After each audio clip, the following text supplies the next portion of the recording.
प्रयागराज महाकुंभ के बाद अब हरिद्वार कुंभ की तैयारियां शुरू हो गई। हरिद्वार में 2027 में कुंभ का भव्य आयोजन होगा, जिसको लेकर सरकार और प्रशासन तैयारियों में जुट गया है।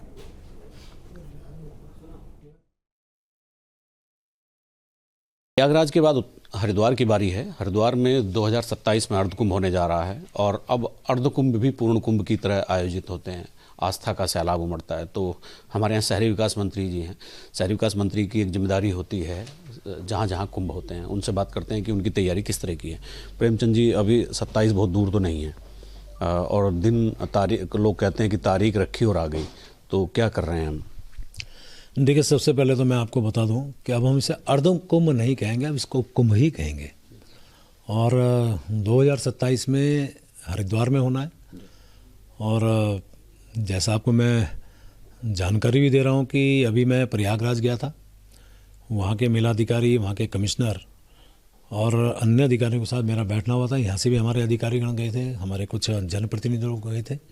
हमने जानकारी ली है कि किस प्रकार की वहाँ व्यवस्था रही। बहुत अच्छी वहाँ की व्यवस्था रही, चाहे वो पथ पर स्ट्रीट लाइट की होगी, साफ़ सफाई की होगी, सुरक्षा की होगी, घाटों की बनाने की होगी, या जो सड़क और पुल के जो निर्माण हुए उसकी होगी। तो इन सब की हमने वहाँ पे एक तरह से जानकारी ली है। और उस जानकारी के बाद हमारे कमिश्नर जी के द्वारा भी एक बैठक हरिद्वार में अभी संपन्न हुई है। तो हमारी सरकार तो एकदम इसमें तैयार है।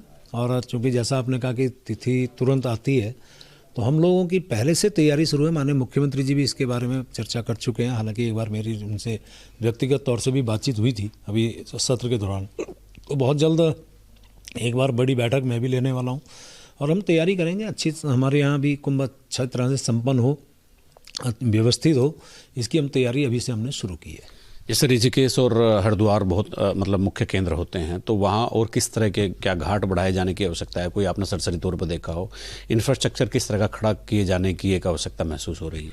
देखिए, सबसे बड़ा जो विषय हमारे सामने चुनौती के रूप में रहता है वो होता है भीड़ नियंत्रण का, उनका मैनेजमेंट का। जो भीड़ इस बार कुंभ महाकुंभ में देखने मिली है प्रयागराज में, 66 करोड़ के लगभग लोग आए हैं। आधी आबादी देश की वो वहाँ पे स्नान करने के लिए आई है। तो आप मान के चलिए कि हमें भी ये अनुमान है कि इस बार संख्या हमारे यहाँ भी यानी हरिद्वार में अच्छी हो सकती है। उस भीड़ को कैसे हम नियंत्रित कर सकें?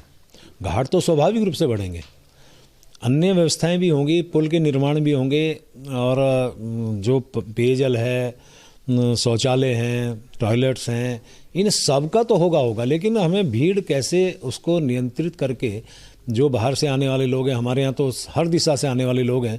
आप देखिए, बिजनौर की तरफ से आने वाले लोग हैं, तो हमारे मेरठ की तरफ से आने वाले लोग हैं, तो इधर देहरादून से जाने वाले लोग हैं।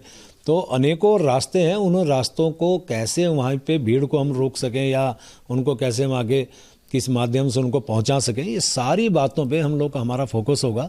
भीड़ ठीक ठाक ढंग से नियंत्रित होकर वो स्नान कर सके, सारी चीज़ों का हमारा फोकस होगा। और वैसे भी जो इंफ्रास्ट्रक्चर हैं उन पर भी हमारा ध्यान रहेगा।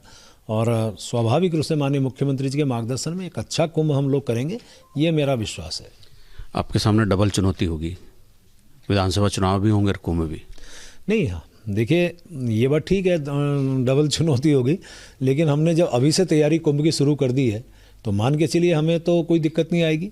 जहाँ तक चुनाव की बात है, चुनाव अपनी जगह है। चुनाव भी चूँकि हम तो 12 महीने और 24 घंटे काम पे लगे रहते हैं, तो इसलिए चुनाव भी चुनौती है, तो उसको भी हम लोग आगे बढ़ेंगे, उससे भी पार पाएंगे। और कुंभ की व्यवस्था पहले ही होनी है, क्योंकि 2027 के शुरू में शायद कुंभ होना है, तो इसलिए उस बात को हम अभी से तैयारी कर रहे हैं। कोई दिक्कत आने वाली नहीं है। भगवान की कृपा होगी, माँ गंगा की कृपा होगी। हम तो वैसे भी देवभूमि के लोग हैं, उत्तराखंड वैसे ही देवभूमि है, तो यहाँ से सभी देवी देवताओं का आशीर्वाद हमें रहता ही है। तो मेरे साथ प्रेमचंद अग्रवाल जी थे। तो प्रयागराज के बाद अब हरिद्वार में भी तैयारियां शुरू हो गई हैं। अर्ध कुंभ होना है, अर्ध तो अब शब्द ही हट गया है, कुंभ होना है 2027 में, और साथ ही साथ उस समय विधानसभा चुनाव भी होंगे। अपने सहयोगी कैमरामैन सोनी कुमार के साथ न्यूज स्टेट के लिए देहरादून से अजीत सिंह राठी। न्यूज नेशन अब व्हाट्सएप पर खबरों की ताजा अपडेट के लिए न्यूज नेशन के इस QR कोड को स्कैन करें।